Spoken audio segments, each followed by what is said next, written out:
What's up, everybody? This is A Force of Nature, Spiritual Awakening, and today we will be discussing karmic relationships, and this is actually going to be part one. I am going to do a part two.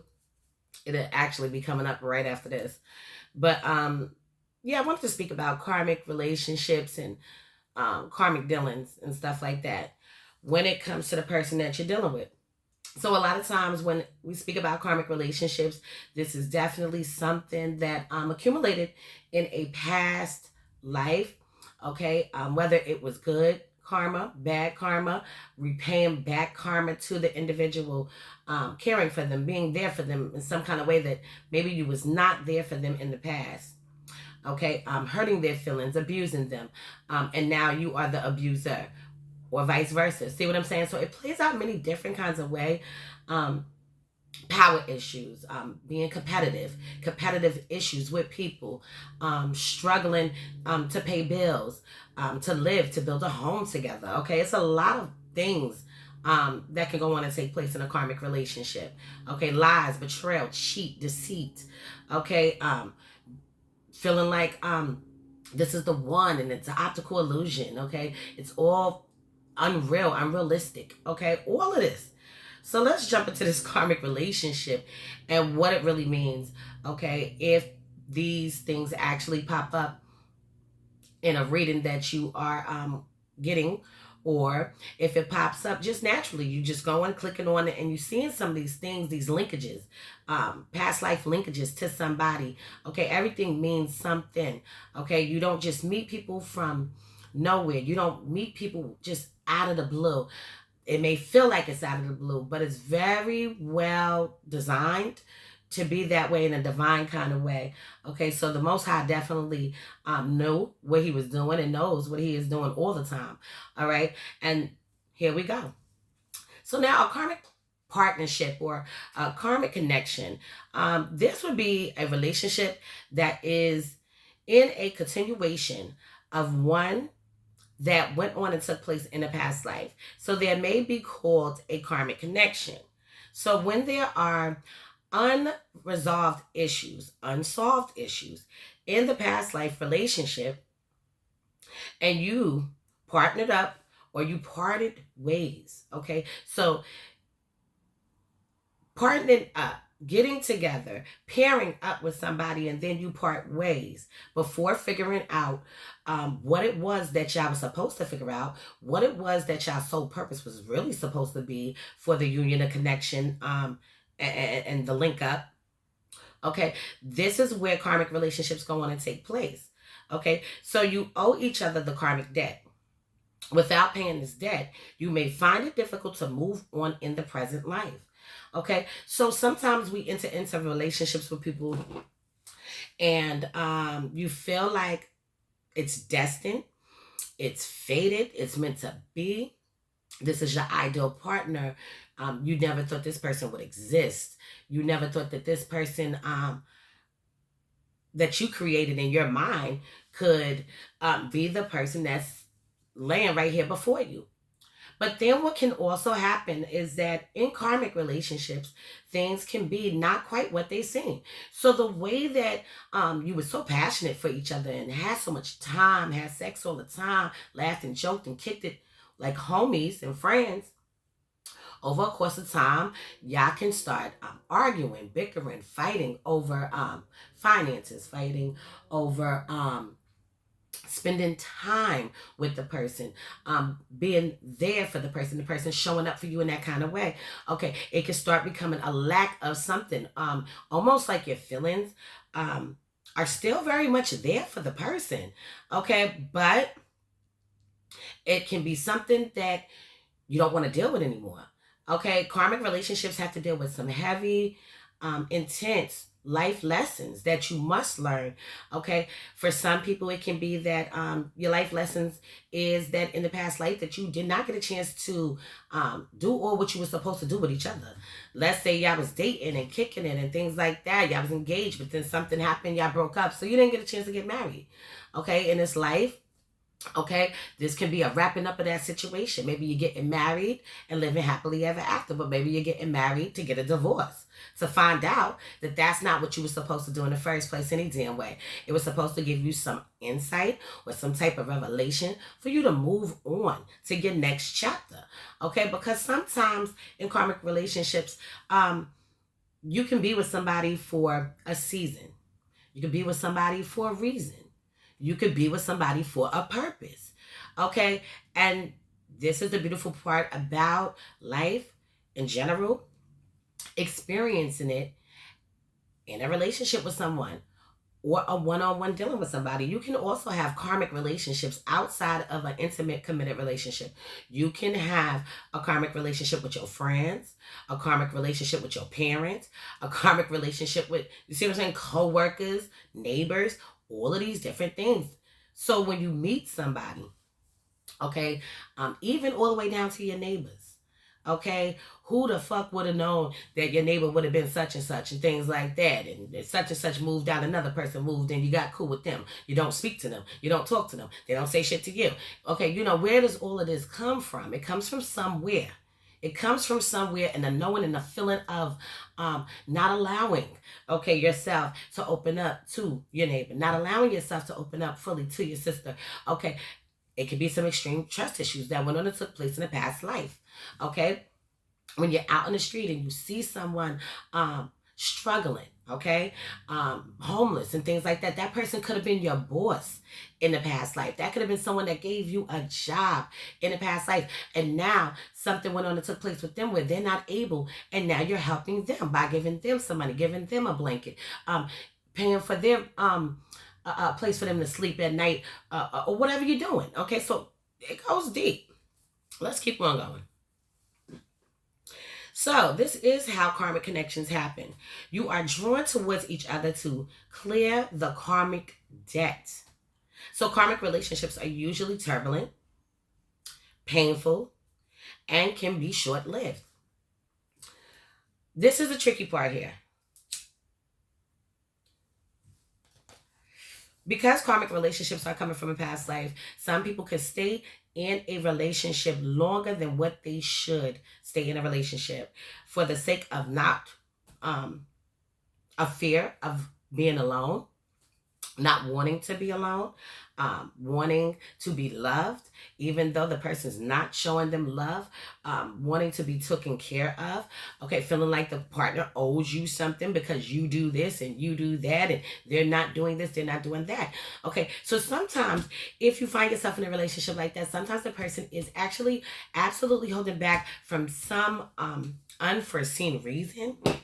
It could be outside forces that antagonize the situation. Other people might have some input, okay, that's going on, some kind of blockages, some kind of obstacle for this person to be able to fully give you what you're looking for.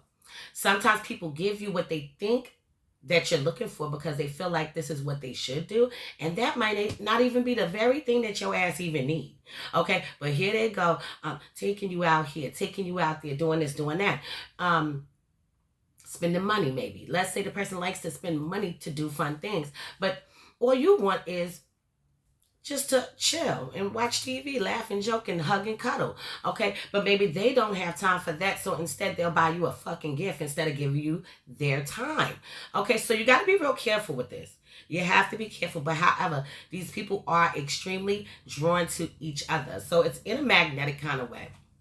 Okay, initially, for some people, this could even happen early on in life where you're absolutely drawn to somebody. Maybe shit didn't kick off. Maybe y'all didn't get together when y'all was young. Later on in life, y'all run into each other again, fall in love, you know what I'm saying? Get to know each other, chill more, okay, even though you knew the person. Okay, but all of this is for a reason, a season, a purpose, a time, it's timing.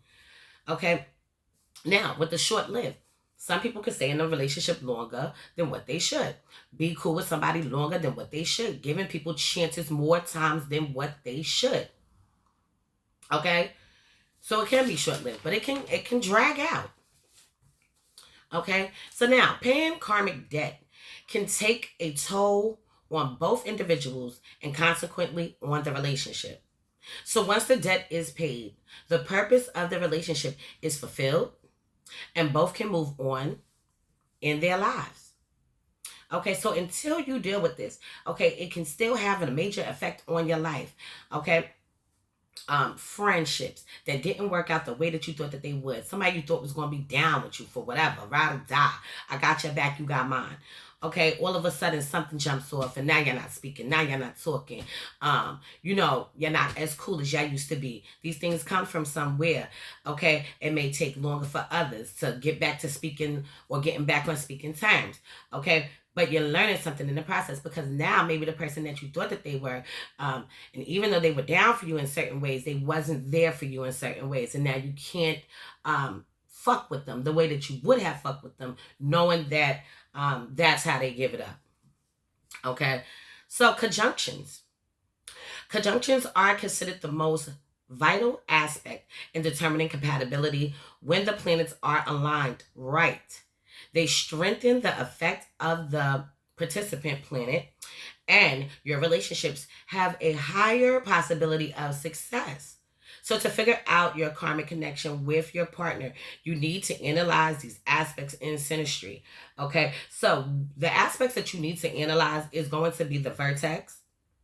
Okay, connections to the vertex, connections to north node. Okay, connections to the south node, the angles, okay, in synastry, in composite charts, in the Davison chart, Saturn placements, okay, where Saturn falls for you guys, where Saturn falls in your partner's, chart, and theirs going in yours and things like that, and also what the sign is in, what it's representing, and things like that. Venus, okay, Venus placements, aspects to Venus and things like that. Chiron. Okay, Chiron is also going to play a major theme when it comes to these karmic relationships, as well as the asteroid Juno.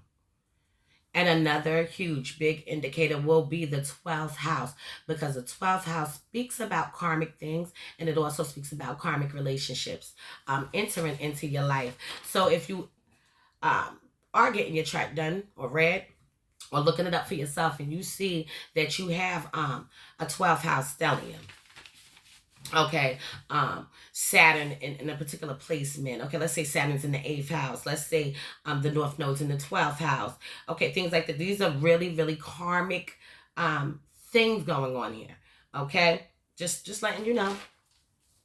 So when it comes to angles, you need to look into the ascendant, descendant, the IC, and the midhaven.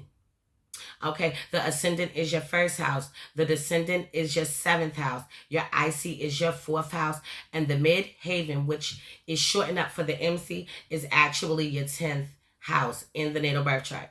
So if these aspects are showing up in the synastry chart, there is a higher chance that you have a past life connection with someone. This can be a good thing, this can be a bad thing, this can be good karma, this can be bad karma. So usually a karmic connection happens when there is a karmic debt that needs to be paid. Okay, so as I always say, this shit all tells a story, and you have to connect the dots. You have to use your intuition, okay? Use your intuitive powers when you're going deep into these types of things. It will tell a story. And when you review conversations that you're having with your intimate partner, or conversations that you're having with your mother, your brother, your sister, your aunt, your homegirl, your coworker, your boss, anybody, the bitch at the bank, okay, you have to take in, because sometimes things come back to your mind later on that you were not fully thinking about, that pops back in your mind later on. Okay, people, key moments and stuff like that, people that you don't forget that you might have just met along the way. Okay, you might not even know their whole goddamn name, but you remember something about them that comes from somewhere. That's all I'm saying. So a relationship with a karmic past may end sooner than required without clearing up the debt. Okay, so that would be a relationship that has lingering karma going on. Okay, surrounding the relationship where things did not really get resolved, they got pushed to the side. Okay, so this can mean only one thing. Even after the breakup, you will be yearning for each other. okay, and finding it hard to get over the relationship, okay. Sometimes, and I say it all the time, okay, even outside of the videos, sometimes things happen in your life, situations happen in your life that you feel like you cannot get over, okay. Yes, you can overcome anything, but for people out there, anybody, there's things I've been through, okay, that I have not gotten over, okay. Dismiss them, ignore this, avoid that, okay. But there are some times where you still have to override that shit. Okay, we all human and we all can do these things, but at some point you have to get over certain things that bothered you, certain things that hurt you, certain things that affected you. Okay, because it is a hindrance over you if you keep on holding on to it and not let go of it, period. Okay, I don't give a damn who you is. So ultimately, you find each other again, and these cycles of breakups and reunions will continue until the karmic debt is cleared. Okay, so I'm going to leave this on this note for now, and I'm coming back with part 2, so stay tuned for that. So this is the Force of Nature, Spiritual Awakening. Love is love. Peace and blessings to you all, and I will see you in the next one.